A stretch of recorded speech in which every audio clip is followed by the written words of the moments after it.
Soyez bénis, chers frères et sœurs. Merci pour la confiance que vous nous faites dans ces réponses ou encore ces questions, allais-je dire, que vous nous posez. Ça veut dire que si vous avez des questions, c'est qu'il y a des préoccupations.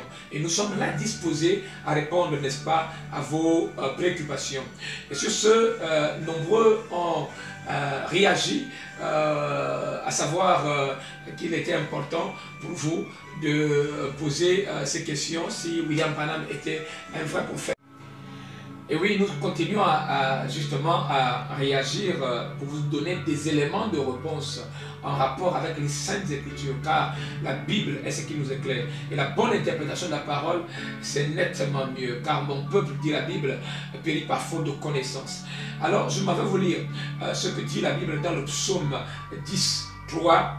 Le psaume 103, autant pour moi, les versets 2 à 5.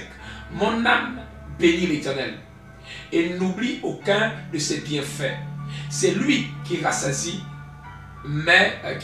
c'est lui qui rassasie de bien ta vieillesse, qui te fait rajeunir comme un aigle. Vous voyez?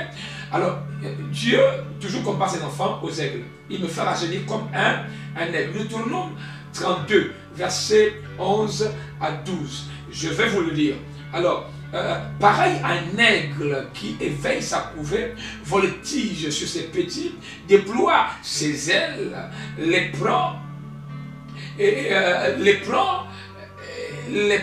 porte sur ses plumes. Au verset 12, l'Éternel seul a conduit son peuple et il n'y avait avec lui aucun Dieu étranger. Voyez-vous, c'est l'Éternel qui s'identifie encore à un aigle. Voyez-vous, si Dieu lui-même s'identifie à un aigle, c'est un sorcier, c'est un franc-maçon, vous interprétez très mal la Bible. Et je ne souhaiterais pas que vous puissiez interpréter très mal la Bible, car la mauvaise interprétation de la Bible peut vous amener dans un autre chemin. Car Paul dit dans les Écritures, cet évangile vous sauve si vous le retenez tel qu'il vous a été prêché. Celui qui s'identifie ici, c'est Dieu par un aigle. Alors, si vous n'êtes pas encore convaincu, j'aimerais encore mieux vous convaincre par la Bible toujours. Voilà, nous allons vous lire l'écriture de Matthieu 24, versets 25 à 28. Suivez attentivement Matthieu 24, 25 à 28. Alors, je vais vous le lire sans tarder. Voici, c'est Jésus qui parle. Voici, je vous l'ai annoncé d'avance. Je vous l'annonce d'avance. Si donc on vous dit, voici, il est dans le désert, n'y allez pas. Voici, il est dans les chambres, ne le croyez pas. On pose la question, Jésus, tu seras où? En d'autres termes, au temps de la fin. Où est-ce qu'on saura que la vérité se trouve à tel endroit ou à tel autre endroit? Alors, Jésus donne ici des indications pour savoir précisément où vous pouvez trouver le chemin, où vous pouvez trouver la vérité. Et là, dans Matthieu, l'écriture de Matthieu que je suis en train de vous lire, vous voyez, je continue donc au verset 27. Voilà. Car comme l'éclair part de l'Orient et se montre jusqu'en Occident, ainsi sera l'avènement du Fils de l'homme. Il précise au verset 28.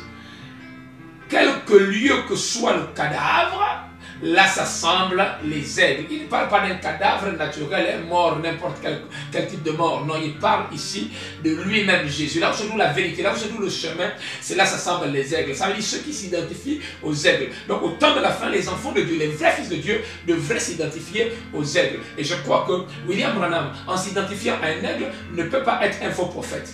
Bien, je n'ai pas terminé. Je m'en vais vous donner une dernière citation pour davantage éclairer votre opinion. Dans Apocalypse 12, du verset 13 au verset 14, alors la Bible dit ceci: quand le dragon vit qu'il avait été précipité sur la terre, il poursuivit la femme qui avait enfanté l'enfant mâle. Et les deux ailes du grand aigle lui furent données, et la femme, voilà, les deux ailes furent données à la femme, allais-je dire, afin qu'elle s'envolât au désert. Je reprends là, au verset 14. Il dit, les deux ailes du grand aigle. C'est Dieu qui s'identifie à l'aigle. Vous voyez? La Bible dit ici, les deux ailes du grand aigle. Donc ces enfants ne peuvent s'identifier aux aigles. Vous voyez? Vous pourrez lire la suite. Voilà. Vous avez votre Bible et vérifiez cela. Alors dit que si les enfants de Dieu s'identifient aux aigles, c'est des sorciers, c'est des francs-maçons, ça veut dire que vous ne maîtrisez pas votre Bible.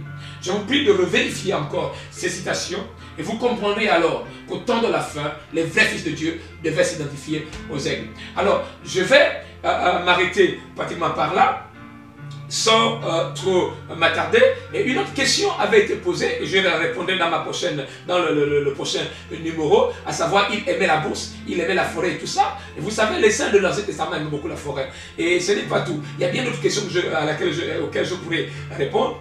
Déjà, je vous suis reconnaissant d'avoir été attentif à ce numéro, et merci d'avoir réagi. J'attends toujours vos questions et nous sommes disposés toujours à mieux vous répondre avec des supports bibliques. Que Dieu vous bénisse et à la prochaine. Merci.